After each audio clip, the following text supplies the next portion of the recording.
nuevo capítulo Detrás del Artista, podcast de MKPMU, hoy con una invitada espectacular, ustedes no se imaginan. Volvimos con nuestros capítulos y no podíamos traer a nada más y nada menos que esta maravillosa micropigmentadora, vieja guardia, pionera en la micropigmentación en Colombia. Yo creo que casi todos la conocen y bueno, hoy vamos a conocer detrás de esa maravillosa artista qué hay, cómo fue su historia. Así que bienvenida Alejandra Castaño. Aplauso, producción. Dani, muchas gracias a ti, gracias por esa presentación.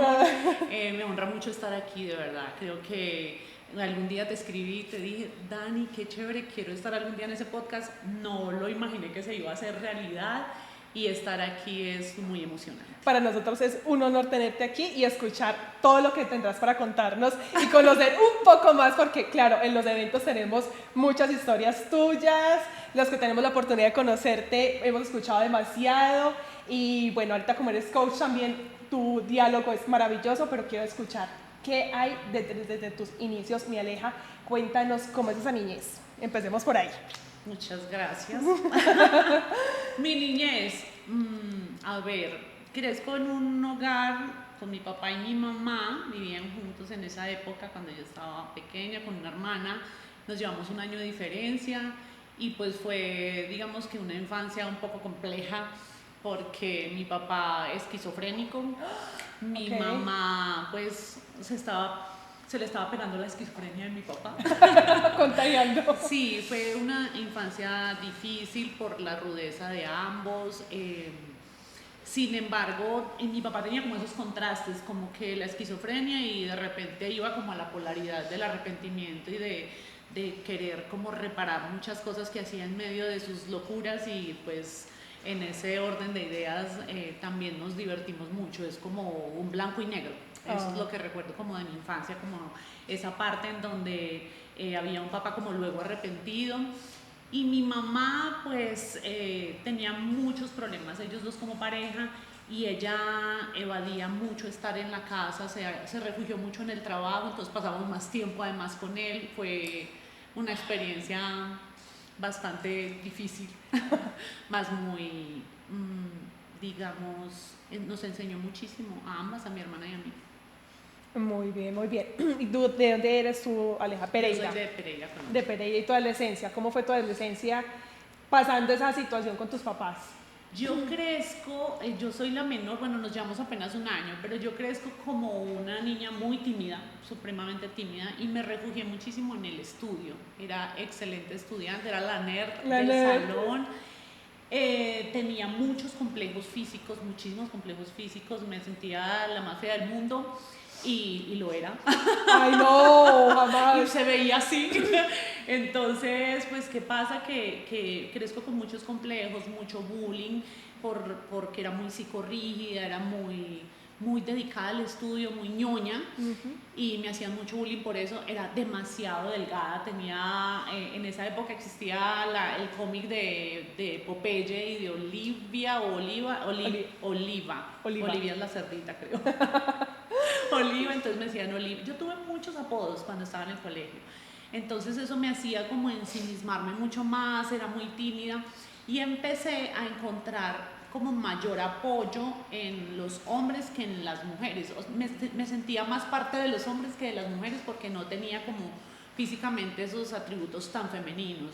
Era plana por todos lados, era muy ruda además, porque mi papá, pues como que el deseo de él cuando supo que yo iba a nacer era de un niño, y la mentalidad fue como de va a ser un niño, y me educa desde muy pequeña como desde si fuese el embarazo niño. Seguramente sentiste. Sí, y me educa como si fuese el niño, entonces me fui como yendo más hacia el compartir con hombres que con mujeres, y me empecé a poner como más ruda, empecé a desarrollar una personalidad diferente, y cuando cumplo como 14 años empecé a burlarme de lo que se burlaban de mí, como de mis defectos físicos, que la nariz, que las rodillas, que las piernas flacas, que no tenía, era muy plana, me decían ronchitas, me molestaban, que si no me picaban, no sé, me molestaban con muchas cosas. Entonces como que empecé a desarrollar otro tipo de personalidad cuando cumplí 14 años, y a partir de ese momento ya no me sentía tan mal, me sentía bien. obviamente no era lo correcto porque me estaba burlando de mí misma, entonces ya como alguna vez leí algo sobre eso, como que Desarmarlo. cuando se burla uno de uno mismo, desarma a los demás porque ya no van a encontrar que te haga sentir pequeño. Y eso fue como un mecanismo de defensa que encontré. ¿De eso qué crees que te queda hoy?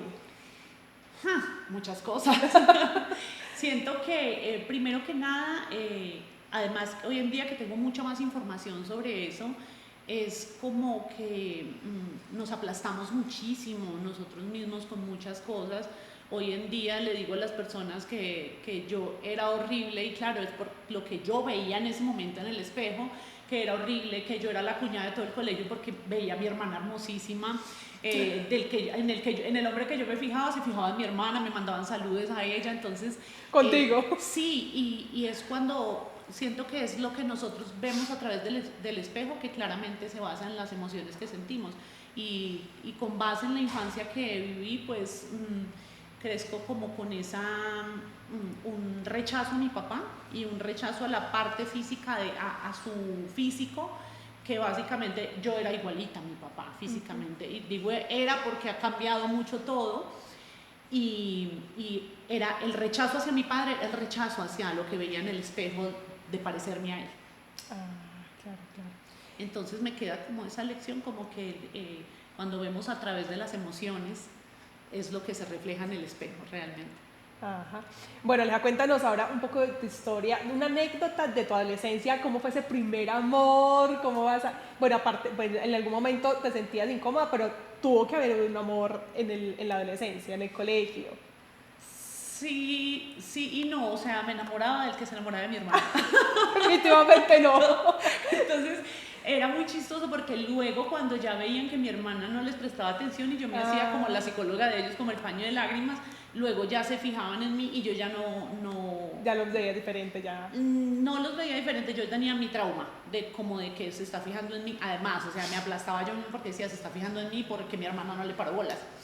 Pero claro, sí hubo un primer amor, un primer noviecito y fue como, ahora que hace poco de hecho estuve recordando mucho como ese episodio, como este niño llegó tan diferente a lo que yo tenía en mi cabeza sobre los hombres, sobre los niños en esa época, tenían tal vez 13, 14 años y era súper detallista, como que su mamá le daba dinero para que me llevara regalos, me llevara cosas y en ese momento pues yo lo interpretaba como que esto es demasiado, o sea, como que esto de verdad me está pasando y tiene todo que ver con las emociones que venía viviendo desde muy niña, pero ya viéndolo desde hoy, pues es lo que merecemos, ¿no? Es lo que merecía en ese momento y no me sentía merecedora de eso, pero fue bonito, fue muy inocente y muy bonito.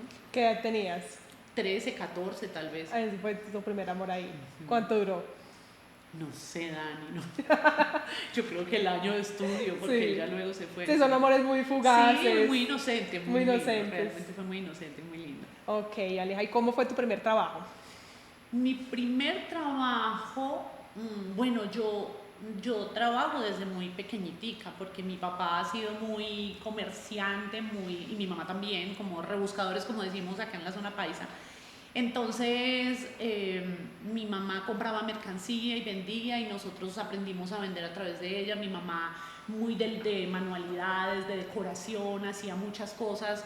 En Navidad hacía esos adornos que se hacían en esa época con semillas de pino, con ramas, con bejucos, con cosas. Entonces aprendimos a vender todo eso. Y en los diciembres mi papá compraba pólvora. Entonces yo sacaba una sillita y una mesita al frente de la casa. Vendíamos papeletas, churrillos, totes, cosas, congelábamos bananos, vendíamos banano congelado. Es súper ¿Has comido banano congelado? No. Es recomendadísimo, es un postre buenísimo. Entonces vendíamos banano congelado. Sobraba, por ejemplo, chocolate del desayuno, entonces lo echábamos en vasitos, vendíamos helados de chocolate. No. Sí, vendíamos muchas cosas. Había un árbol de eucalipto cerca de la casa y nosotros vivíamos justo al frente de la casa donde estaba el árbol de eucalipto y recogíamos esas hojas y pusimos venta de eucalipto, iban las viejitas a comprar que para los sahumerios, o sea, era una cosa que todo lo queríamos vender. Y así me quedé. Así me quedé.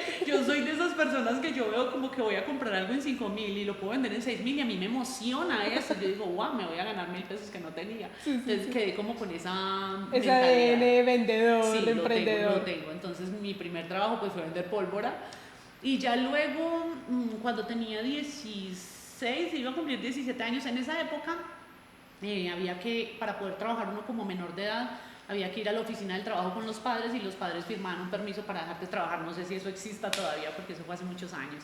Entonces pedí permiso a mi mamá, le dije quiero trabajar y me dijo usted está muy joven, dedíquese a estudiar y yo no, yo quiero trabajar, yo quería tener plata.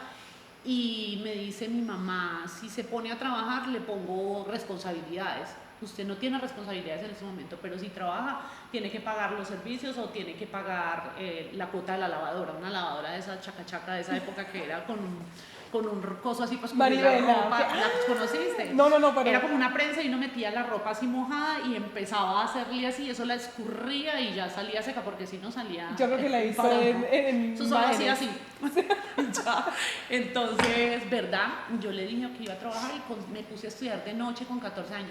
Hoy en día yo pienso, ¿cómo puede una niña de 14 años estudiar de noche? Pues miro a mis hijas y digo, 14 años, era muy niña. Pero creo que el ser niña en esa época era muy diferente a hoy en día.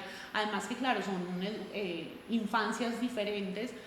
Pero yo creo que yo con 14 años, no, yo me sentía de 18, yo tenía más mundo que Mario Bros ya porque había hecho muchas cosas, ya había trabajado, pues vivía en un barrio muy popular.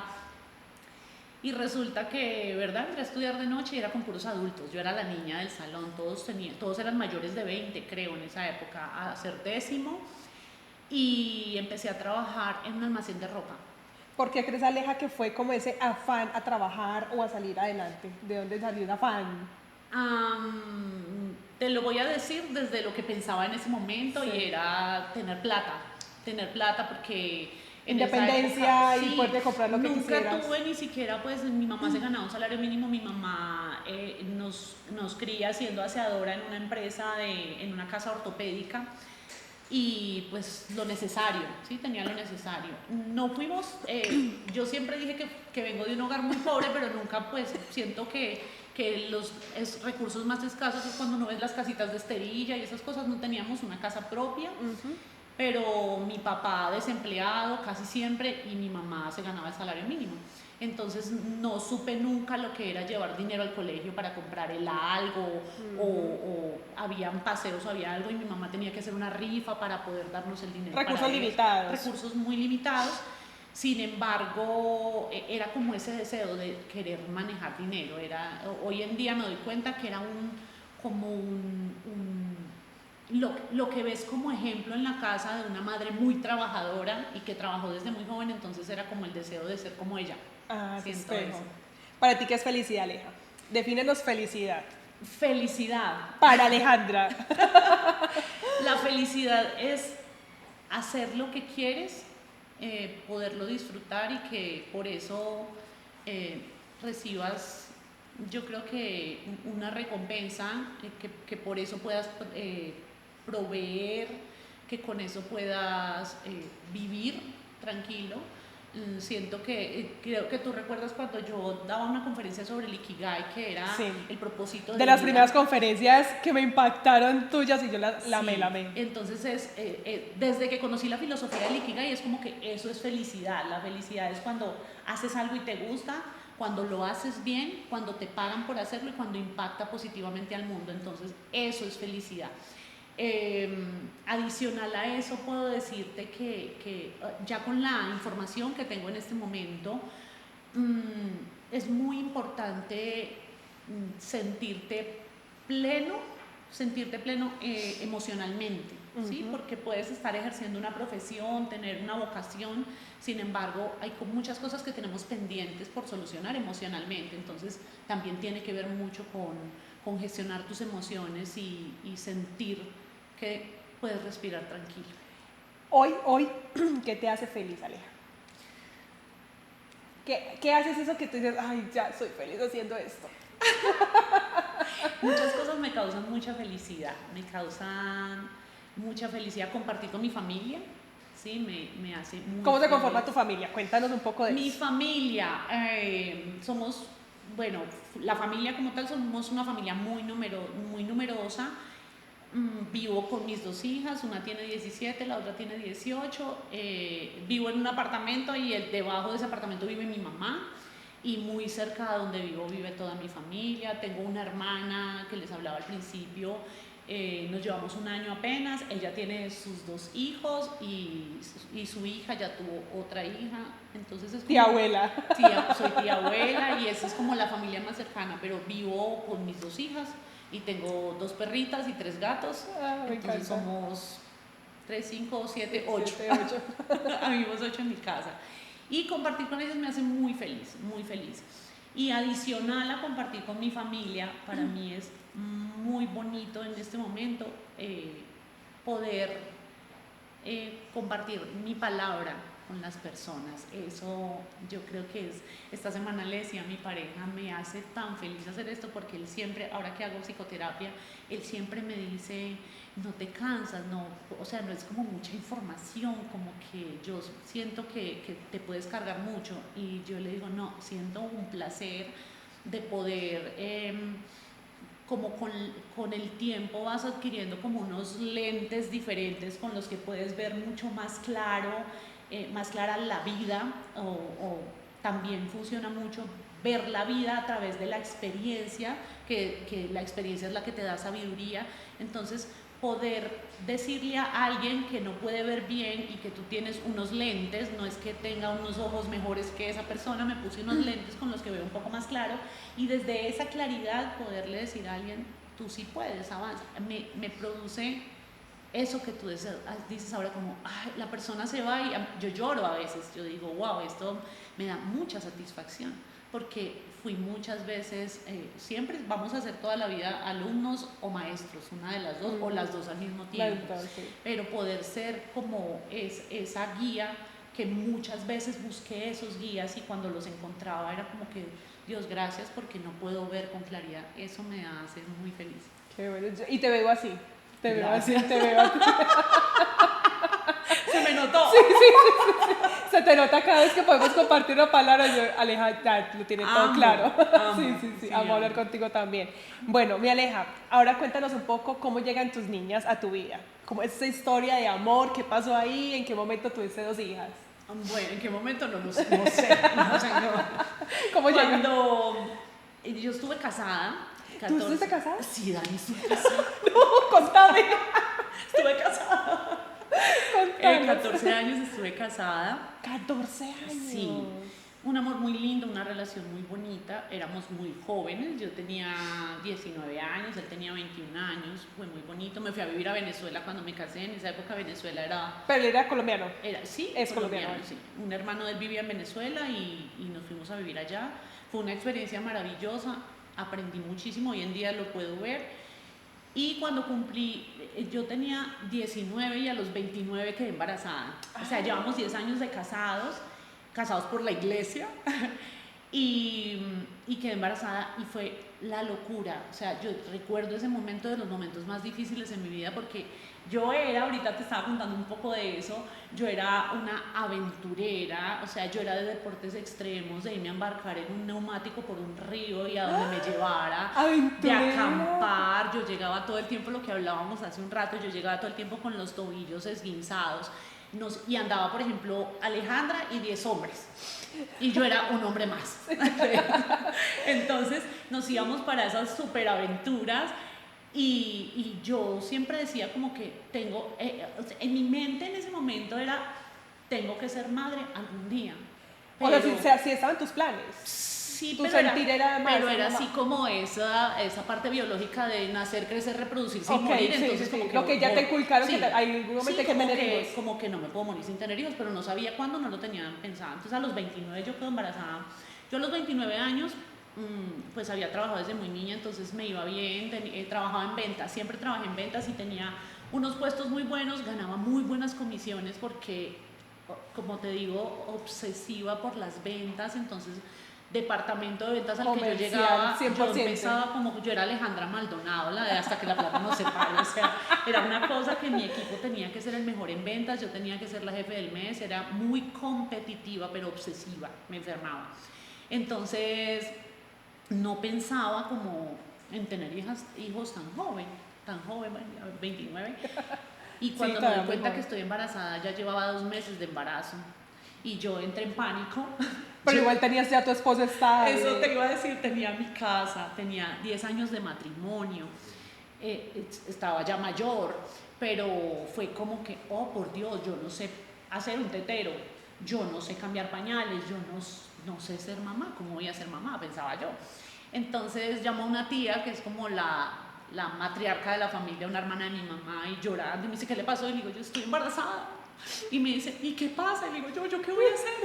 Tía, yo no sé hacer tetero, yo no sé cambiar pañales, yo no sé cuidarme ni a mí misma. Y era llorando yo, y ella se ríe y dice, usted es boba, va a cumplir 30 años, tiene casa, tiene un buen trabajo, tiene esposo, ¿qué le pasa? Y yo como que, Pues sí.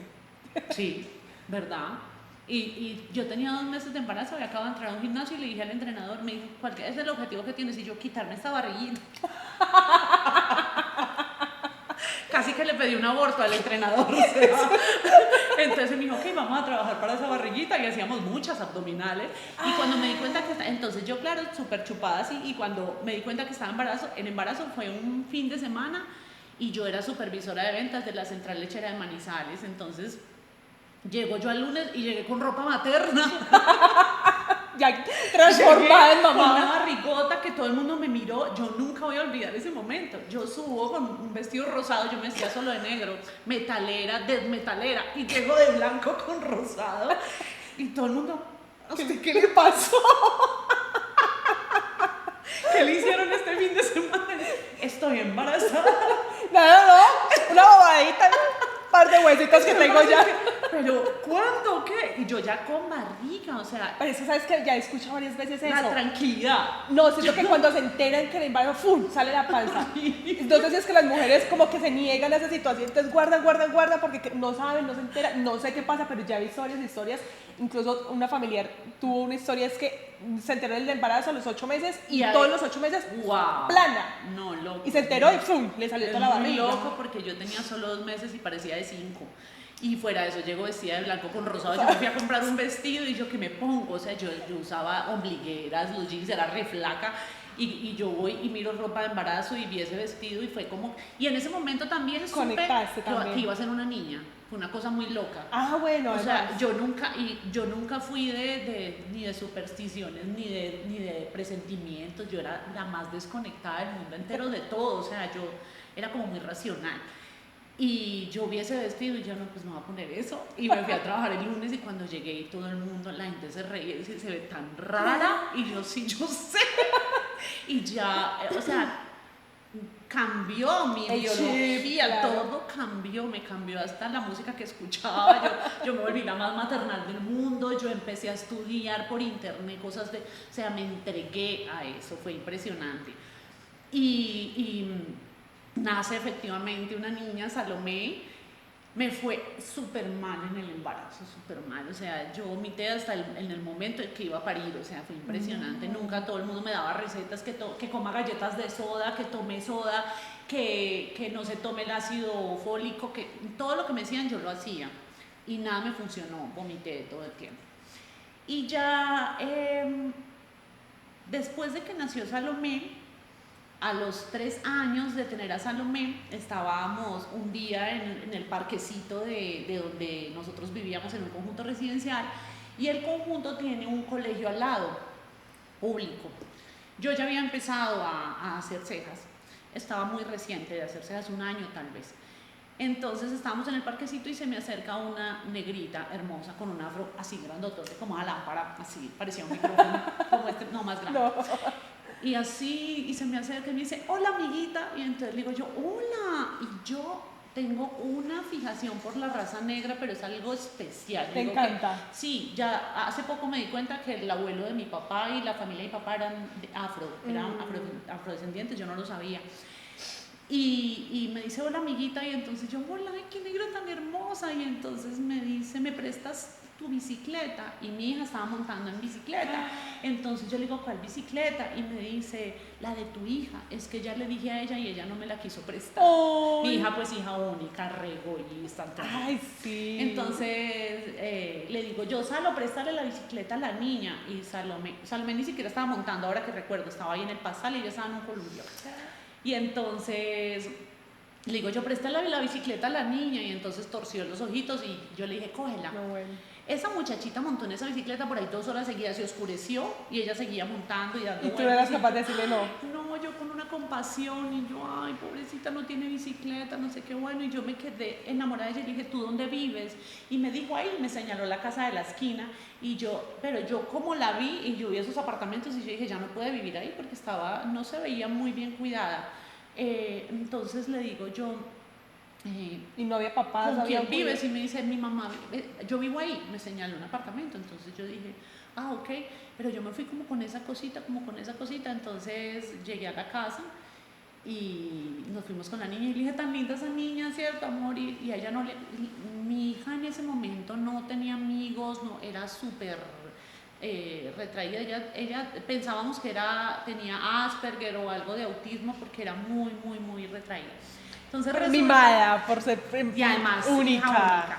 Entonces resulta que yo me voy para la casa y le cuento a mi pareja, en ese momento ya me había separado del papá de la niña, estaba con mi otra pareja y le digo yo, ay, conocí una niña más linda, una negrita con un afro grandotote, más hermosa, y me dijo que le prestara la bicicleta, se la presté y no sé qué, y me dijo, ay, qué chévere. Bueno, eso se quedó así. Al otro día yo voy y llevo a mi hija al jardín, estaba en grado 0, en ese momento tenía 3 años, algo así, 3 años y medio, y estaba la negrita ahí. Y entonces yo la vi, entonces me saludó y yo, hola, ¿cómo estás? Ya estaba con el uniforme, o sea, la vi ese día en el parque y yo creo que era de rochelear en el parque, que estaba despelucadita y todo. Bueno. Entonces le dije, ¿cómo estás? Y me dijo, bien, y cuando veo que saluda a una señora, le dice, hola, mami. Y entonces le digo yo, ay, ¿usted es la mamá de ella? Entonces me dice, no, que va, así, pero delante de ella, no, que va, yo soy la tía de la mamá. Y le digo yo, ¿por qué le dice mamá? Entonces dijo, porque la mamá la abandonó cuando tenía 1 año. Dios. Entonces la mandó con un amigo que sí se la cuidaba y no volvió por ella. Entonces yo la estoy criando. Y yo le dije, tan hermosa, ella ayer estuvo en el parque con nosotros y entonces ella me saludó, hola amiga, ella era amiga.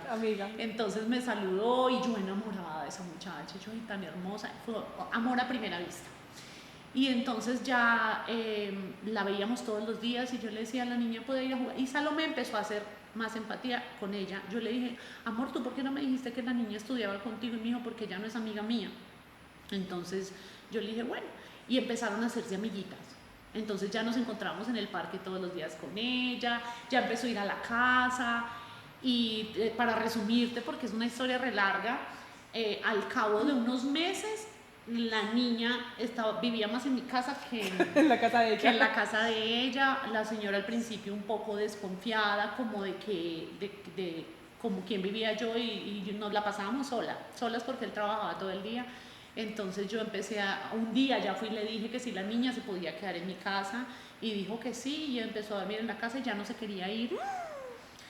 Encontró el amor en ti, sí, Aleja. Y entonces yo un día le dije a ella, doña Nubia, que en paz descanse, le dije, doña Nubia, la niña se puede quedar estas vacaciones en mi casa. Y me dijo, Alejandra, pues ella ya pasa más en su casa que acá y yo soy muy tranquila.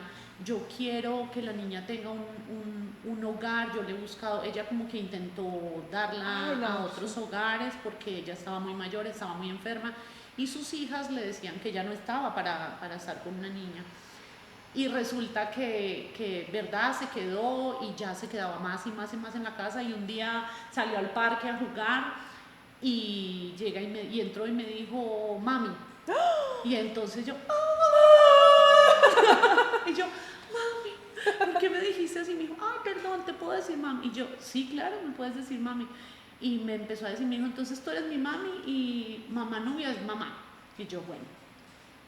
No se volvió a ir la niña de la casa. Nunca salió más. No, ya hablé con ella y entonces me dijo, yo creo que la niña quiere estar mucho allá, yo me voy a ir a vivir a otra parte y se fue a vivir a otra parte y quedé yo con la niña Y ahí fue donde empecé todo el proceso de, ella se quería quedar conmigo y empecé todo el proceso de adopción. Fue un proceso muy difícil porque realmente cuando no hay ningún grado de consanguinidad, ni siquiera, creo que hasta 5 grados al quinto grado de consanguinidad era más complejo. Y finalmente ella tenía familia. Sí, todo fue maravilloso porque las personas firmaron, estuvieron de acuerdo, hubo algunos inconvenientes, pero finalmente todo se dio. Sí, y ya tiene 18 años. Y su consentida también. La adopté, creo que en ese momento tenía unos 9 años ya, cuando salieron los documentos, ya ella tiene mis apellidos. Y crecieron las dos juntas y yo... Pero desde muy chiquitas. Sí, desde los 3 años y medio, entonces yo siempre, a veces se me olvida que no la parí. Y ella siempre ha sabido siempre toda la historia. Muchas personas cuando era influencer en Facebook, cuando el tema de la adopción, que hubo tanto trámite legal, hubo muchos inconvenientes, contamos la historia y ella nunca ha tenido problemas de hablar de eso, pero es mi hija. ¿Es tu hija? Sí. Es una hija ya. Ah, bueno, Aleja. Bueno, quiero que nos cuentes cómo empezó Alejandra Castaño en la micro. ¿Cómo llegó la micro a ti? ¿Qué pasó? La micro. ¿Cómo empezó? ¿Cómo pasó de ser la vendedora comercial a, bueno, también hay algo de vendedora en la micro, pero ¿cómo llegó ese arte a ti? Yo cuando tenía 17 años me hice tatuar las cejas, tatuaje. ¿Por qué ese tipo era tatuaje? Y pues bueno, yo bien acomplejada con toda mi parte física, tenía el rostro más de hombre que de mujer. Y me hacen esas cejas y yo parecía un drag queen, con todo el respeto de los drag queen, pero no me veía, eran demasiado encorvadas, muy dramáticas. Y yo me sentía como que era otra persona después de eso, entonces era como que estas cejas no le pertenecen a este rostro. Y así pasé varios años. Cuando yo conozco a esa pareja de la que te estaba hablando, un día él me dice, amor, yo te veo a ti como emprendiendo. Y yo, ¿emprendiendo qué tal? A mí me daba pánico eso. Yo decía, emprender, ni loca. Muy vendedora, pero no independiente. Yo decía, yo donde esté no tengo que pelear por mi sueldo, sino que me va a llegar el sueldo y las comisiones es lo que yo me quiero ganar. No me tengo que preocupar por... Entonces a mí me hablaban de emprender y yo decía, no, qué miedo. Entonces él me decía, yo te veo, yo era la supervisora de un call center y él era uno de los asesores allí, y él decía, yo te veo a ti más como emprendedora, como empresaria, que como supervisora de acá, o sea, estás trabajando para otros y realmente siento que la empresa eres tú, me decía él. Entonces yo le dije, si algún día llegase a hacer algo, sería aprender a hacer cejas. Y él, cejas, ¿cómo así? Yo, sí, es que se pueden hacer tatuajes y pues a mí me hicieron estas y nunca me gustaron y quisiera algún día hacerme las que yo quiero. Entonces él me dijo, ¿y qué hay que hacer para eso? Y yo le dije, no, pues hacer un curso. Era carísimo en esa época, más costoso que hoy en día. Y ¿Eso hace cuántos años, Aleja? Eso lo hablamos él y yo en el 2011. Y yo me hice micropigmentadora en el 2013. Entonces yo le dije a él, pero no, ese curso es muy costoso y pues yo estoy bien trabajando acá en esa empresa, aquí en esa empresa voy a morir, bueno. Y él me dice, yo si algún día monto algo, quiero montar una flota de microbuses. Y bueno, nos pusimos a hablar como de esos proyectos de qué haríamos en caso de no ser empleados. Y pues nada, pasaron esos 2, 3 años y me despiden de la empresa donde creí que iba a morir. y despido sin justa causa, me indemnizan, fue una indemnización por el despido sin justa causa, y con esa indemnización yo dije como que ¿qué hago? Pago la deuda de la tarjeta de crédito, tenía un montón de deudas, y yo dije tengo que pagar las deudas, pagar 2 meses de arriendo adelantados para subsistir. En esa época fueron 9 millones de pesos. Y él me dice, haz el curso de las cejas. Y yo, ¿cuál curso de las cejas? Lo que tú me dijiste una vez que haría cejas. Y yo, ay no, yo en este momento tengo que pagar deudas. En este momento tengo que salir de deudas y mirar a ver qué hago. Y él me dijo, no, haz ese curso que después pagas las deudas como te vaya bien con eso. Y varios días me estuvo diciendo hasta que, verdad, fui y averigüé. Costó como 8 millones el curso en ese momento, pero era un mes entero, era una academia de belleza. ¿Acá o fuera? Es una academia de belleza que hay en Pereira y en Cali también, y ella aprendió ese módulo con la empresa Softab, de pigmentos Softab. Ella hizo el curso con ellos, que lo trajeron de Estados Unidos en ese momento, y aprendió, pero no era como el fuerte de la academia, era lo que sabía la dueña. Y ella cuando me ve que yo llego y le digo quiero aprender a hacer cejas y me dice ¿para qué país vas? Y entonces yo ¿cómo así? Me dice sí, es que le he enseñado como a 6 personas, pero todas se van para el exterior. Y yo dije no, yo hasta el momento solo pienso hacerlo acá. Entonces, ¿verdad? Empecé a estudiar, me enamoré, me encantó. En esa época, en ese momento era la técnica soft tap, que era como con una lengua de gato, pero no lengua de gato, no, con una lanceta cuadradita, sí, con el inductor, y era como machacadito, machacadito. Eso era una carnicería de todas maneras porque salía mucha sangre, bueno. Y si no salía sangre no había micropigmentación, no había... Si no sangra, no funciona, no pega. No pega. Hice ese curso, Dani, y me encantó, o sea, y yo era una persona que en ese momento no sabía ni maquillarme las cejas, bueno, creo que nunca había aprendido hasta hace muchos años, y no, yo era muy poco femenina, muy poco de la belleza, o sea, cuando, yo me acuerdo, mi hermana era estilista, y yo me acuerdo cuando llegué y le dije, me dijo, ¿usted por qué está vestida así con el uniforme? ¿Usted por qué está vestida así? Y le digo yo, porque estoy estudiando para hacer cejas. Y ella, ¿qué? Y se murió de la risa. Dijo, ¿usted haciendo ceja? ¡Qué miedo! Entonces yo le dije, ¿por qué usted no sabe ni depilar? Y yo le dije, pero voy a aprender, hermana, ¿cómo así? Me dijo, no, hermana, no, era muerta de la risa. O sea, a mí me veían más fácil en un taller de mecánica que haciendo cejas, o sea, no. Y la maestra un día me dijo, cuando llevamos como 15 días, me dijo, tú... fueron muchos días de aprendizaje. Un mes. Tenía que ir, eran horas, era como o tantas horas o tantas pacientes para poderse certificar. Hice muchas horas y muchas modelos. Me encantó, amé eso y ¿te enamoraste? Por ahí me metí de cabezas, o sea, fue total. Mi familia me llamaban, me decían, llegó un momento en que no tenía con qué pagar los servicios, la nevera como un iglú, no tenía, recuerdo que en ese momento, o sea, pasé de ganar millones vendiendo, siendo encargada de proyectos de ventas, jefe de ventas, pasé de eso a no tener un céntimo. Mi hija en ese momento, las 2 niñas en ese momento ya estaban las 2, y resulta que salió algo de la alcaldía que les daban algo, como una merienda a los niños de bajos recursos, y yo fui y me inscribí en eso porque yo dije, no tengo ni con qué darle los algos a las... Y yo con 2 niños, ¿ahora qué voy a hacer? Entonces, en ese momento, yo dije, me quedo esperando a que esto salga. Pues salía unas cejas al mes. Luego unas cejas cada 2 semanas, luego cada 3 semanas, cada 1 semana, y así se fue aumentando.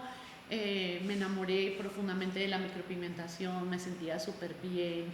La reacción de las personas era lo que más me satisfacía, como que... Ese momento que le pasas el espejo y... ¡Wow! Impresionante. Claro que, bueno, no me has hecho esta pregunta, pero te la voy a contestar, una anécdota. Sí, quiero que me cuentes historias. Por favor, ya quiero escuchar historias. Yo tenía la cabina de micropigmentación en la casa donde vivía, en un cuartico. Y como casi todas. Sí. Yo soy cosmetóloga y también tuve mi cabina de trabajo en un apartamento. En una de las habitaciones. Ajá. Y todo era o prestado o regalado. Y entonces llega y sale mi primera paciente, y claro, pues el soft tap, y más en esa época era más se inflamaban un poco más, se enrojecían, entonces... Era más agresivo el procedimiento. Sí, cuando llega y sale la señora y entonces se encuentra con mi hija que venía corriendo del parquecito y entra, y mi hija se queda mirando así. Y entonces la señora le dice, hola amor, tú eres la hija de Alejandra. Entonces dice ella, sí, y le dice, mira, tu mami me hizo las cejas. Y entonces la niña se queda mirándola y le dice, ¿cómo queda? Y dice, pareces una bruja. Y entonces, y yo, amor. Las niñas y los niños. Y la señora me mira y me dice, esto va a bajar, ¿verdad? Y yo le dije, sí, va a bajar, va a desinflamar, ay, mi amor. Y ellas son, mis 2 hijas, son súper sin filtro. Genuinas, totalmente. O sea, si algo les enseñé yo a esas niñas, era que no mintieran nunca, y ahí me pasó factura. La crianza me pasó factura. La madre moderna. Y entonces la señora se fue como preocupada, como que volvía y se miraba en el espejo, y yo... Claro, ya le imprimió. Hija, eso no sea así, si mamá parecía una bruja. Claro, las cejas súper oscuras, súper marcadas. Pero sí, Dani, desde el momento 1 me enamoré de la micropigmentación. O sea, fue ella se enamoró de mí, yo de ella. Ah. Además que en ese momento estábamos en el tatuaje todavía, apenas estaba empezando el soft tap, había alguien en Cali, había alguien en Bogotá, Sol Volcán, Oscar Gómez, habían empezado. Tengo como esos referentes, los primeros como Sol y Oscar, Luz Estela Franco, y gente ya de Venezuela, la Reina de las Cejas, bueno, gente de hace mucho tiempo. Y éramos muy pocos, o sea, a mí me llegaba gente hasta de 3 ojos a esa habitación. Gente empezó a crecer, a crecer, a crecer. ¿Y cuánto tiempo tuviste la agenda full? Un año. Un año. Pero full, te digo que eran de lunes a 4 lunes. meses de esperar una cita para conmigo, o sea, fue una cosa loca. Esa sala de esa casa parecía una EPS, llegaba gente y la gente era como que ábrame un espacio. Yo recuerdo que cuando yo empecé me sucedió algo bien chévere, y es que en ese momento nadie publicaba procedimientos de micropigmentación porque había un tabú muy grande, y era que la micropigmentación no estaba regulada. Entonces yo luego encuentro otras personas que hacían micropigmentación o que venían del maquillaje permanente, y yo publicaba por Facebook todo lo que hacía. Yo me volví una influencer en ese momento, amaba grabar los procedimientos, transmitir lo que hacía, siempre me gustó mucho como mostrar la realidad del proceso, y la gente eso le encantaba, o sea, la gente decía, conectado. Eres la única que pone la verdad, porque todo el mundo publicaba fotos de Google. Retocadas, sí. No, en ese momento yo creo que no había ni retoques, yo creo que, pues es que te estoy hablando del año 2013. Resulta que yo empiezo a publicar, y cuando sale un seminario de microblading con ella se llamaba, bueno, una mexicana, creo que la primera que trajo el microblading como a Latinoamérica, Conchita Grajedo se llamaba ella. Esa era una carnicería en ese momento, y yo voy a Bogotá a un seminario con ella, y habíamos como 10 personas, y entre ellas estaba una colega de acá de Medellín, que tenía también muy satanizado el tema como de nadie se puede dar cuenta que somos micro, algo así, o sea, como que Secretaría de Salud no nos apoya ninguna entidad, no existimos, era como un pánico, no existimos, y a mí me impactó mucho eso, y yo era como, mi cabeza era como que usted todos los días sube videos a Facebook y fotos, y seguidores, muchísimos seguidores, y muchas personas viendo los lives, y entonces yo como que me quedé callada. Entonces yo recuerdo que ella dijo, además que ella es muy sin filtro, muy francota, y se me hace la profesora, una colega de acá. Entonces llega y me dice, ¿usted es Alejandra Castaño? Y yo le digo, sí. Me dice, usted es la bruta que está ¡no! así, usted es la bruta que está publicando micropigmentación en Facebook. ¿Usted tiene permiso de Secretaría de Educación? Y yo, no, señor. Usted tiene esto. Y yo, no. Yo me fui como aplastando, me fui hundiendo en la silla. Yo me estaba como aplastando, y yo era como que, oh my God, me van a llevar presa, pensé yo. Sí. Pero algo en mí en ese momento fue como que, venga, ¿usted acaso está trabajando con droga? O sea, como que yo en ese momento decía, ¿y los tatuadores qué? Y en ese momento se me venía a la cabeza, cuando me hice tatuar este brazo, hacía un poco tiempo me había hecho un tatuaje acá en el brazo, el tatuador estaba aquí sentado tatuándome, al lado 3 pizzas, un pitbull a este lado, y yo dije, yo no estoy haciendo nada. Y ellos tienen el sello. Sí. Entonces yo digo, no, yo no estoy haciendo nada más, ni mascotas tenía en ese momento. Entonces yo como que me empoderé, me empedorré y le dije, ¿qué estoy haciendo de malo? Y dijo, que es que eso está prohibido. Y yo le dije, existen los tatuajes, pues si algo, soy tatuadora entonces. Y me quedé tranquila. Y a partir de ese momento, entonces todos estaban como ahí, como que esperando a ver yo qué respondía. Y yo dije eso, no, es que no estamos haciendo nada ilícito, o sea, sí. No estoy trabajando ni con coca ni con nada raro. Sí. Y a partir de ese momento, ahí sí que me empoderé en las redes, y yo dije, no, esto lo tiene que ver todo el mundo. Y ya empezó mucha gente más a publicar. Empecé a atender gente de todos los países, o sea, gente de 3 ojos llegaba. Yo, un momento en que trabajaba desde las 5 de la mañana hasta las 11, 12 de la noche, y había gente que decía, ábrame un huequito, y yo es que empiezo a trabajar a las 5 de la ábrame un huequito, y yo es que es un hueco de 3 horas, o sea, no dormiría. Fue un boom completo. El huequito sería a las 3 de la mañana, ¿te cuadra? No hubiese sido capaz, yo no pensaba en trabajar, en producir, o sea, yo estaba en ese momento en modo plata. O sea, Facturación. sí, facturación, crecer, amaba lo que hacía y lo disfrutaba, y adicional a eso me iba súper bien. Empezaron ya a llegar, Miguel empezó a traer artistas internacionales acá a Medellín a enseñarnos, que eso no lo había. Entonces él empezó a traerlos y yo a capacitarme. Yo ahorraba. En esa época los cursos valían 10 millones de pesos, sí, las máquinas 12 millones, y los pigmentos en esa época eran de 300.000 pesos, hace más de 10 años. Una aguja valía 59.000 pesos, de NPM creo que era la marca que había en ese momento, sí, con lo que trabajábamos. Sí. Entonces era muy costoso, y yo hacía un seminario y yo empecé en 80.000 pesos, hice un curso y subía a 150, hacía otro curso, subía a 250, o sea, yo si algo tuve siempre claro, que eso me lo tatuó mi primera maestra, es: cobre muy bien porque esto es diferente. Entonces me lo creí y nunca tuve... Valoraste muy bien tu trabajo. Mucho. Si algo tengo de mi carrera como micropigmentadora es que siempre cobré muy bien, siempre me pude capacitar muy bien, comprar muy buenos productos, tuve esa bendición. ¿De dónde viene la palabra inspiration? Inspiration. ¿Cómo llegó esa inspiración a ti? Otro ex. Ay. Dios bendiga a mis ex, a todos, Dios los bendiga, gracias, maestros. Pero por favor. Mi ex. Estábamos un día y él dice: yo me llamaba Maquillaje Permanente Pereira, el primero. Ok. Por ahí en estos días me encontré una tarjeta y me acordé de eso, que se me había olvidado: Maquillaje Permanente Pereira. Luego me llamo Alejandra Castaño, diseñadora de cejas.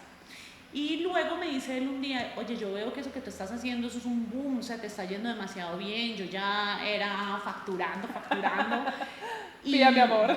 Sí, y entonces él llega y me dice: ponle una marca a tu nombre. Ya empecé a traer insumos, porque ya empezaron la gente: quiero trabajar con lo que tú trabajas, ¿con qué trabajas? Entonces siempre pregunta: ¿con qué trabajas? Con esto. O sea, que yo un día dije: bueno, pues puedo vender con lo que yo trabajo, y empecé a importar. Y él me dijo: hay que ponerle una marca. Entonces yo le dije: sí, yo quiero una marca. Y pues Alejandra Castaño, diseñadora de cejas, como que no. Y pensé varios días, hasta que a mí me comentaban cosas hermosas por las redes sociales, o sea, unas pastorales súper lindas, la gente, de cómo le había cambiado la vida, cómo impactaba. Y muchas micropigmentadoras emergentes escribían y me ponían mensajes muy lindos, como que me veían como un ejemplo a seguir en ese momento. Y dice él: ¿cuál es la palabra que más te han dicho en esta carrera? Muy sabio él. Entonces le digo yo: esa pregunta que fue soy su inspiración. Entonces dice: ahí está, inspiración. Me dice: ponlo en inglés. Entonces le digo yo en inglés, y me dice: inspiration. Y entonces le digo yo: wow, inspiration, me gusta. Y dice: claro, porque quién quita que en algún momento seas internacional. El brujo ese me dijo eso. Yo dije: ok, inspiration, y pongo la marca, la registré, hice todo ese proceso de registro de marca, propiedad intelectual, no sé qué, y no había pasado un año y estaba viajando por el mundo. O sea, fue una cosa, fue como un profeta ahí. Gracias. Bueno, es algo positivo. Y ahí nace la marca Inspiration, y ha sido una marca que incluso para la transición que hice a la psicoterapia ha sido perfecta también. O sea, la gente todo el tiempo y veo mucha gente con ese nombre tatuados. Es una frase muy bonita, me gusta mucho. ¿Te identifica? Sí, muchísimo. Mi Aleja, hoy en día, ¿cuál crees tú que sería tu mayor miedo? Mi mayor miedo... Esto va a parecer una respuesta de libro de superación personal. De coach. Sí, una respuesta muy coach. Mi mayor miedo sería bajar mi nivel de conciencia el que he despertado en este momento, ¿sí? Porque la conciencia ni sube ni baja, hasta ahí, pero como perder ese proceso, estancarme en el proceso de conectar con mi conciencia y con mi parte más espiritual. Ese sería como un miedo muy grande. Bueno, queremos conocer ahora un poco cómo llega esa parte espiritual, cómo llega ese despertar de conciencia a tu vida, de cuánto, qué pasó, si tú eres micropigmentadora, cómo pasamos a ser coach y yo soy hacer regresiones, bueno, todo este tema espiritual. Mucha gente dice: Aleja, tú eres un camaleón, o sea, ¿En qué momento? pucha, todo, yo soy de muchos cambios. Yo creo que tú me has visto, yo he tenido el pelo de todos los colores, de todos los largos, de todos los cortos. Me he visto hoy, Te he visto muy día soy sexy en gótica, otro día congresos. o sea, soy de muchos cambios y soy de cosas que la gente dice, ¿a usted qué le pasó? O sea, como que en qué momento, como cuando me vieron ese día llegar de embarazada, o como cuando alguien me vio por primera vez con un uniforme como de enfermera, como que, ¿usted qué está haciendo? O sea, pasar de trabajar en el rubro de la leche, que eran 80 hombres lecheros, camioneros, y yo era la supervisora, entonces yo como que me volvía más macha todavía, como que esa energía masculina, y pasar como a esa otra polaridad ha sido como muy extraño para las personas. Pero el proceso mío de conectar con digamos, del despertar de conciencia, y más allá del despertar de conciencia, conectar con un despertar espiritual, no es nada más que en lo que se fue convirtiendo el peso de ser influenciadora, de recibir tanto dinero, de llegar a tantos excesos, de llegar a muchas polaridades, compradora compulsiva, adicta al trabajo, Excesos. adicta a los likes, adicta a la farándula, adicta al... O sea, el ego era... La aprobación. Sí, y el ego se me convirtió en algo que llegó un momento en que me aplastaba mi propio ego. Entonces fue como ir conectando con eso. Siento que el punto exacto en donde empieza mi despertar de conciencia es cuando me declaran a mí esquizofrénica también. Fue algo muy cómico. Mi sueño de niña, que me faltó hablar de ese sueño de niña, yo tuve 2 sueños de niña que los había olvidado por completo, y hace poco los recordé en una terapia que me hice hace unos 4 años, más 3, 4 años. Mi sueño de niña era ser psicóloga y ser cantante, las 2 cosas, ¿sí? Entonces, cuando ya empiezo en la micropigmentación, y era como que mi mentalidad siempre fue: no pude estudiar, no pude ir a una universidad porque no tenía los recursos y porque no tenía el tiempo, porque siempre tenía que estar trabajando y trabajaba jornadas muy largas. Entonces era como que no pude cumplir mis sueños ahora que lo tengo todo, porque yo me sentía Griselda Blanco de la micropigmentación. Entonces, ahora que lo tengo todo, voy a entrar a la universidad, que era una frustración que sentía de no haber ido a la universidad. Y cuando creo que fue cuando cumplí 40 años, era como que la crisis de los 40, y como que tengo 40 y no fui a la universidad, ya tengo con qué pagarla, ya tengo tiempo, ya soy apoteósica, pirotécnica, voy a hacerlo. Entonces entro a la universidad a estudiar psicología, pagué la matrícula y quería empezar a estudiar psicología. Paso las pruebas, me hacen una prueba de psicotécnica, eso tiene un nombre, bueno, psicotécnica, prueba psicotécnica. Me hacen los estudios para poder entrar a estudiar psicología, y me dieron la fecha de ingreso. Eso era, como yo tenía tanto trabajo toda la semana, entonces yo dije: voy a destinar los sábados y voy a estudiar solo los sábados. Entonces me programo para estudiar los sábados en esa universidad, en la Universidad Uniminuto. Y cuando voy a entrar, al sábado que iba a entrar, yo llamo. Y entonces me contesta alguien, y le digo yo: es que quiero saber a qué horas iniciamos, cuál es la sede, en dónde voy a estudiar. Y me dice: ¿cuál es su nombre? Y yo: Alejandra Castaño. Y entonces me dice: no, usted no va a iniciar. Y le digo yo: ¿cómo así? Yo ya pagué, yo ya hice esto. Y me dijo: sí, es que la prueba psicotécnica arrojó que usted no puede estudiar psicología. Yo: oh my God. Pero yo, en lugar de ponerme triste, me puse muy molesta, demasiado molesta. Hay una parte que hemos omitido en todo este rato, y es la personalidad que adquiría, tan agresiva durante toda mi vida, muy agresiva verbalmente, físicamente. Y me puse muy molesta y dije: ¿con quién tengo que hablar? ¿Cómo así? Yo voy a estudiar, yo tengo la plata para pagar y yo ya estoy inscrita y tengo que estudiar psicología. Y entonces cuelgo la llamada y me pongo a llorar. Y yo decía: ¿cómo así? Antes no tenía el tiempo, no tenía la plata, no podía hacerlo, y ahora que puedo, ¿cómo me van a decir que no? A mí nadie me va a decir que no. Y me voy para esa universidad a armar la que la ya guerra sabes. de Troya.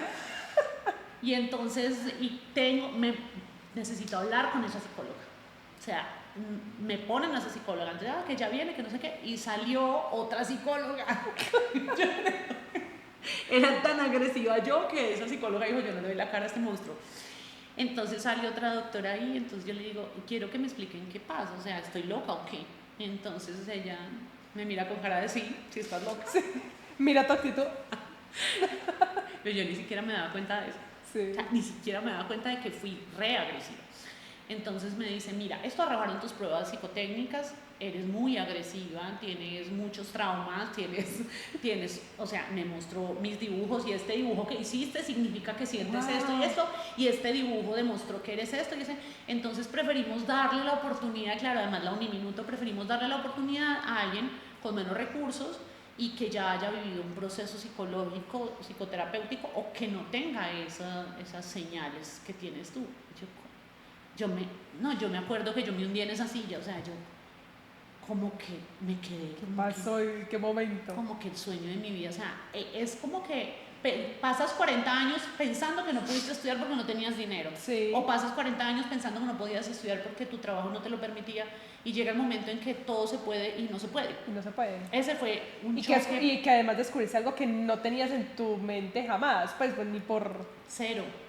O sea, cero. Ese fue mi primer choque, o sea, fue un muro con el que me choqué y como que era como sentir como que en este momento se me están derrumbando todos mis sueños, porque la micropigmentación no la soñé, no soñaba muchas cosas que estaba viviendo. A mí me preguntaba la gente, yo recuerdo la primera vez que yo fui a París a trabajar y todo el mundo decía París, o sea, para la gente París es una cosa y la gente era como París, ¿qué se siente ir a París? Y yo, la primera persona que me preguntó eso, yo me quedé como que yo nunca lo soñé. O sea, estaba viviendo muchas cosas que no había soñado. Y lo que soñé, me dicen, no lo puedes vivir. Eso fue muy fuerte para mí. Yo creo que ahí, ese fue mi brecha más grande, como el tocar fondo, como que la vida me dijo, llegó el momento en que sanes, ¿sí? Llegó el momento en que te des cuenta que no eres esa supermujer amorosa, que creía que todo el mundo decía que yo era muy amorosa y todo el mundo es que Aleja es una amorosa. Era otra cosa, ¿sí? Entonces esa psicóloga me dice, mira, yo te voy a, escúchame por favor, porque estás manifestando justo lo que te estoy diciendo, porque yo decía, pero es que ustedes no pueden, o sea, estoy pagando. Yo en ese momento era como que, usted no sabe quién soy yo, usted no sabe dígame cuánto me va a cobrar que yo le pago. plata para pagar hasta 3 carreras, o sea, y entonces ella llega y me dice, te sugiero que vivas un proceso psicológico y cuando lo vivas y mires los resultados, ya vuelvas acá y estudies lo que quieres estudiar, porque entiendo que esto te está frustrando demasiado. Y le digo yo, bueno, está bien, me lo puede hacer usted. Y me dice, no, te recomiendo que busques otra psicóloga. Me puse en esa tarea, encuentro a una psicóloga en Pereira, lo máximo de psicólogas en Pereira. Además, yo era Alejandra Castaño, podía pagar, busqué la mejor, ¿sí? Porque en ese momento yo decía, nada me queda chiquito. Tiene que ser la mejor. Entonces pago a esa psicóloga y fue espectacular, o sea, fue una cosa maravillosa. Resulta que ella llega y me hace, yo le cuento mi historia, se molestó mucho cuando le conté mi historia y dijo, ¿cómo se les ocurre manejarlo de esa manera? O sea, ¿cómo se les ocurre decirle a una persona que es el sueño de su niña, decirle que no va a poder estudiar psicología y demás de esa manera? Eso fue un rechazo. Entonces te abrieron otra herida peor. Y yo llorando. Sí, así fue. Sí. Esa no soy yo. Entonces me hace un estudio muy profundo, fue muy profundo. O sea, me miraron muchas cosas, inclusive revisaban coeficiente intelectual, inclinaciones profesionales, fue muy completo. Fue como con 4 especialistas. Y ya luego cuando yo llego, entonces ella me mira y me dice, te tengo una muy buena noticia. Y le digo yo, ¿qué me dice? Tienes un coeficiente intelectual muy alto. Y yo, ¡oh, algo positivo! Ay, quería hablar de este momento, mi ego necesitaba decir. Tengo que aclararles eso, por lo menos. Muy alto. Y eso que ya no es tan grande. Entonces, hay que alimentar ahí. Y me dice, y además, tu inclinación profesional son muchas carreras. Y yo, sí, que continúa. Habíamos empezado por aquí. Ok, ¿por cuál empiezo? Y me dice, te las voy a nombrar. Bueno, me nombró varias carreras, entre esas me nombró la psicología y yo, táchela. Ya, No quiero, ya no la quiero. psicología, no quiero. Entonces me dice, ¿qué tal la neurociencia? Y yo, ¿qué es eso? Entonces me dice, mira Aleja, yo te sigo en las redes, la psicóloga. Yo te sigo en las redes, yo he visto que eres influenciadora, he visto que la gente te sigue, he visto los mensajes que te escriben y siempre había pensado, porque ella quería hacerse las cejas, siempre había pensado que tenías muchas capacidades para ser conferencista. Y yo en ese momento, creo que hasta ese momento no había dado conferencias en la micropigmentación, solo las ponencias, que bueno, son conferencias de alguna manera. Entonces me dice, inclínate más bien, me parece aquí, según lo que arroja, como por la neurociencia o por el coaching. Yo, coaching, ¿qué es eso? Y me explicó más o menos. Entonces, bueno, el algoritmo del Instagram, ya había Instagram en ese momento, en nuestros días. Ahorita hablaba antes de Cristo y ahora después de Cristo. Ya había Instagram y el algoritmo me empezó a mostrar, y cuando llega un momento en que sale uno que es de Manizales, que es presentador de noticias, no recuerdo en ese momento el nombre, sale él haciendo la publicidad. Eso primeramente me dio inmediatamente confianza, o sea, ves a alguien famoso haciéndole publicidad a algo y ahí es donde funcionan los influencers, como que esto es confiable. Y decía, potencia tu marca personal, para estudiar coaching. Y yo, potencia tu marca personal. Yo no pensé sino en inspiration, yo no pensé sino en mi empresa, lo voy a poner a otro nivel. En mi ego igual, en mi parte comercial. Entonces, ¿verdad? Y me inscribí, de una me metí, pagué. Yo dije, ella me dijo que por aquí era y por aquí era. Bueno, ya se me habían sanado las heridas que me abrieron. El dolor que me abrieron ya, un minuto. Los perdono. Sigo sanando. Estoy sanando como me lo pidieron. Gracias, maestro. Entonces, yo llego y pago eso, empiezo a estudiar, era con la Universidad Nacional de Caldas, y en alianza con una escuela de coaching argentina y una escuela también de Pereira, súper bueno. Pagué, entré a estudiar, y cuando llegué allá era como que esto no es lo que yo pensaba. Así como que ¿dónde me van a potenciar mi ego? Que no lo veo. No lo veo aquí. Y no, fue súper bonito, fue empezar a conectar con información que no tenía. O sea, Dani, es que yo hasta hace unos eso fue hace 5 años, hasta hace 5 años yo no conectaba con nada que no fuera el dinero y la fama, o sea, no, cero. A mí la gente hoy en día, yo hago una constelación, una sesión de psicoterapia, y la gente como que, ay, ¿tú dónde aprendiste eso? Y yo, hace 5 años. ¿Qué? Yo llevo 8 años en el camino espiritual y me estás atendiendo. Y yo a veces pienso como que, ¿en qué momento pasó todo esto?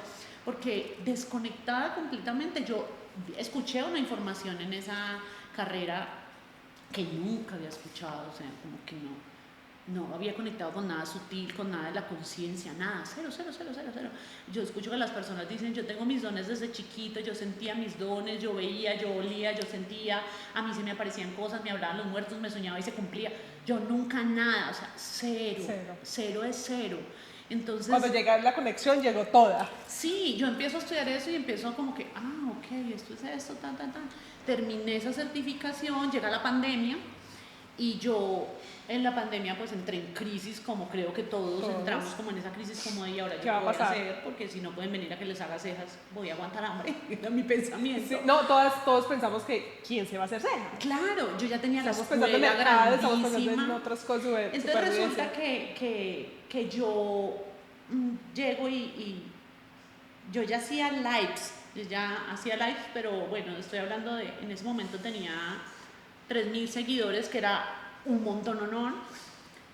Y yo un día yo me había ido para Europa y llegué de Italia precisamente, y en Italia era donde estaba el caos, a donde llegaron los primeros COVID de China o algo así fue la cosa.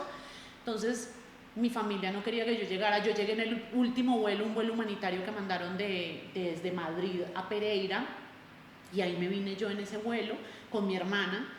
No sabíamos si teníamos COVID o no, pero llegamos a aislarnos y me aíslo justo en la academia. Entonces nos quedamos en la academia, mi hermana y yo. mis hijas iban y me llevaban la comida, 14 días tenía que estar en aislamiento preventivo, nos dejaban la comida en el suelo, abríamos y al tercer día yo ya entré en una tristeza, mi hermana estaba en una depresión horrible, yo entré en una tristeza impresionante y era como que esto es serio. Sí.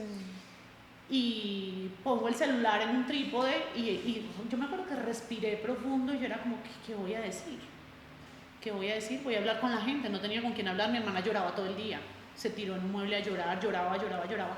Y yo pongo el celular en un trípode y me conecto y un live y empieza a conectarse gente y yo era ahí callada, yo no sé los que me vieron en ese primer live que recuerdan, pero yo era callada y yo era como respirando y yo me acuerdo que dije, ok, vamos a hablar de esta situación. Fue como así, como vamos a hablar de esta situación. Me gustaría saber ustedes qué sienten, yo siento esto y esto y eso y empecé a hablar y cuando menos pensé estaba llorando y yo era contándoles lo que estaba viendo. Yo vivo en una calle peatonal, la academia además queda ahí mismo en el edificio y los vendedores ambulantes, que es una calle donde hay muchos vendedores comerciantes, es el Varanasi de Pereira y yo no sabía y cuando ellos le piden ayuda al gobierno porque no tienen ventas, ponen unos trapos rojos. Yo eso lo descubrí en esa pandemia porque yo pregunté por qué son esos trapos rojos y es como pidiéndole ayuda al gobierno para que no tengo con qué comer, era como el mensaje. Y eso me tenía muy triste. Y vi un perrito ese día también caminando muy flaquito por la calle y me dio mucha tristeza, entonces empecé a hablar de eso y la gente solo mandaba caritas llorando y yo lloraba y yo como que... Y yo respiraba y yo como que hago este live para animar a la gente y termino es llorando. Me escribió Tati Ulloa y decía, ay amiga, yo me siento re mal, no sé qué, y empecé a ver mensajes. Y ese live llegó como a 400 personas que nunca había tenido un live así. Y cuando yo cuelgo el live, el chat, ¿cómo se llama? El inbox de DM o los comentarios. Sí, eso, es que ya no me acuerdo en ese momento. Sí, era Instagram. Los mensajes de Instagram reventaron y yo me pongo a leer cada cosa y le escribían a una terapeuta y yo ya todos sabían que yo era coach porque ya había empezado a hacer mis pinitos como en eso, pero no me sentía preparada para eso porque no había vivido mi proceso personal. Entonces yo leo toda esa cantidad de mensajes, la gente contándome su vida entera y contándome lo más íntimo de su vida y yo leía todo eso y yo entré en pánico. Yo, ¿cómo voy a ayudar a esta gente? O sea, ¿por qué me están escribiendo a mí eso? O sea, ¿qué esperanzas tienen en mí? Y le escribí al profesor de la universidad y le dije, Juli, te voy a mandar un montón de gente. Entonces me dijo, ¿gente de qué? Yo acabo de hacer un live y hay por ahí 100 mensajes de que los ayude y no sé ayudarlos. Me dijo, Aleja, si te están escribiendo es porque eres tú la que sienten que les puedes ayudar. Y yo, no, me están escribiendo a mí porque no tienen a quién más escribir. Y me dijo, no funciona así. O sea, en el momento en que la gente te escribe es porque están sintiendo tu energía y están sintiendo que eres esa persona con quien pueden abrirse. Y yo como, ¿qué hago? Y me dijo, hagamos una cosa, vamos a empezar una certificación virtual ahorita en la pandemia, actualízate y vuelve a mover la información. Ya había terminado hacía como un año. Me certifiqué 2 veces. La primera vez fue mi ego el que fue a sentarse allá y la segunda vez fue la Alejandra más asustada de la vida, como de qué voy a hacer con esta responsabilidad, y empecé a vivirlo como un proceso personal. Y fue maravilloso, porque ahí prácticamente en la pandemia fue cuando cogí cada uno de esos mensajes y empecé a escribirle a esas personas, me demoré.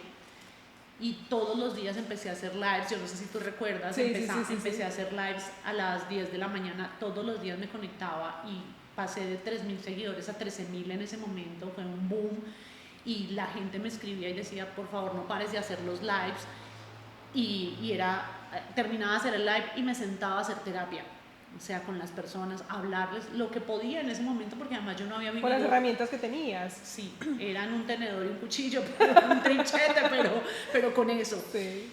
Y empiezo a escribir eso y ya empezó la gente también a pedir los cursos, y en la pandemia fue el momento de mi vida en que más trabajo tuve en la micropigmentación, en cursos.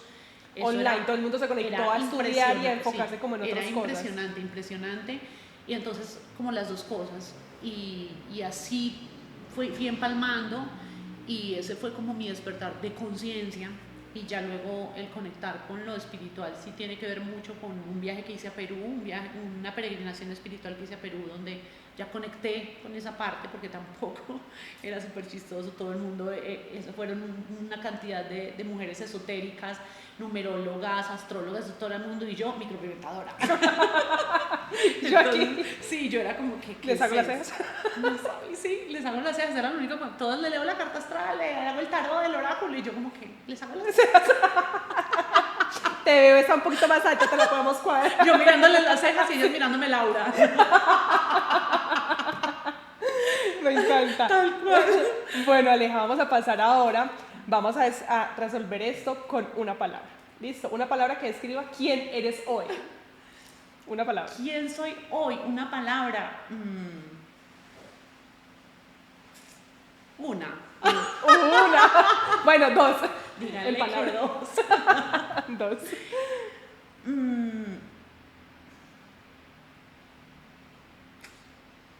Dani, me la pusiste muy difícil. Alejandra Castaño se quedó sin palabras. Sí, yo lo corché. Una palabra que te describa hoy. No, ya la sé, soy búsqueda. Eso soy hoy, sí, búsqueda. Búsqueda, muy bien. Una palabra que describa a Alejandra del pasado. La Alejandra del pasado. La de la psicóloga. ¿Cuál etapa? Agresividad. ¿Cuál? La Alejandra del pasado, desconexión. Esa siento que fui. Una palabra que describa el momento más difícil de tu vida. El momento más difícil de mi vida. Una palabra que la describa. Estoy hablando de cosas tan felices que los momentos difíciles. Los tengo por ahí atrás. Una palabra que describa el momento más difícil de mi vida. Yo creo que confrontación es la palabra. Confrontación, muy bien. Una palabra para lo que valoras hoy. La energía. Energía. Y bueno, ahora quiero que nos dejes un mensaje muy especial para toda nuestra audiencia. Mensaje de Alejandra. Bien bonito, muy inspirador, como tú eres. Ok, un mensaje que puedo dejar hoy muy desde el fondo de mi ser es buscar adentro. Eso es... hay una frase muy linda del camino espiritual y de toda esta parte de la conciencia, y es: la salida es hacia adentro, porque pasamos nuestra vida buscando afuera responsabilidades, buscando afuera la sanación, buscando afuera la abundancia, buscando afuera el amor, buscando afuera la aceptación, buscando afuera la paz, buscando afuera todo, y todo está dentro. Entonces somos el recurso más grande que tenemos, somos la herramienta, somos la fuente, y el poder encontrarme conmigo misma, el poder buscar adentro todo eso que tenía para dar, fue muy bonito. Y para el gremio de la micropigmentación, para todas esas mujeres hermosas que están viendo este podcast, trabajamos para el gremio de la belleza, y es realmente porque estamos buscando conectar con la belleza, y la belleza está adentro de nosotras mismas. A veces estamos dando lo que no tenemos, y nos pasamos muchos años en eso, en queriendo embellecer cuando nos vemos a un espejo y no nos aceptamos, queriendo darle consejos o sugerencias a nuestras pacientes cuando lo que les decimos no somos capaces de hacerlo o no lo hemos visto para nosotros. Es muy importante crecer adentro, es muy importante encontrar esa paz dentro de nosotros para poderla brindar a esas personas que, más que unas cejas, unos labios, unos ojos, lo que están buscando es una voz de aliento.